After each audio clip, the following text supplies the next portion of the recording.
The old classroom was at the end of the third-floor hallway, just past the science lab where the lights constantly flickered without explanation.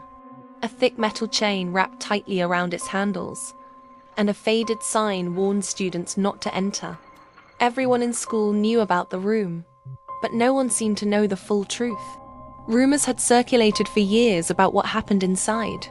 Some students whispered that a teacher disappeared during a late detention session and was never seen again. Others claimed a student vanished and the administration quietly sealed the room to avoid scandal.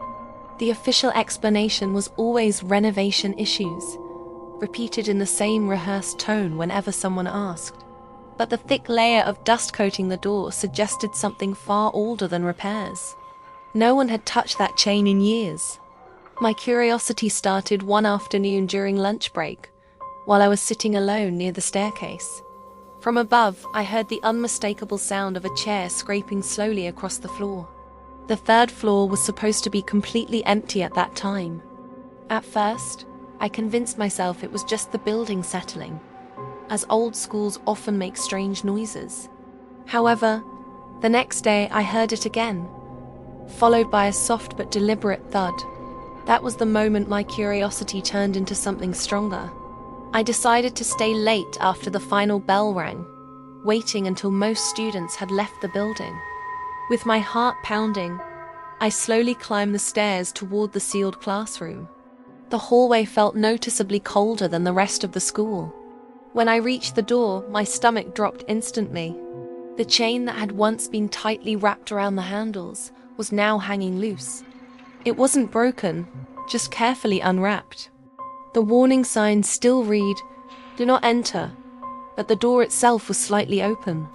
Every instinct told me to turn around and leave immediately. Instead, I pushed it open just enough to step inside. The air in the classroom felt thick and stale, like it hadn't been disturbed in years. Dust covered the desks and old papers were scattered across the floor, as if abandoned mid-lesson. The silence inside felt heavy and unnatural. At the front of the room, faint writing remained on the chalkboard. Though faded, the words were still readable under the dim light. They said, "Stay in your seat." I swallowed hard and stepped farther into the room, my footsteps echoing too loudly. Every desk appeared empty at first glance, but then I noticed one chair in the back corner facing the wall. Someone was sitting in it, completely still. I could only see the back of their head and the shoulders of a school uniform identical to mine. My voice came out barely above a whisper when I called out. The figure didn't respond or move at first. Then, slowly and unnaturally, the chair began to rotate toward me. The scraping sound it made felt endless and deliberate.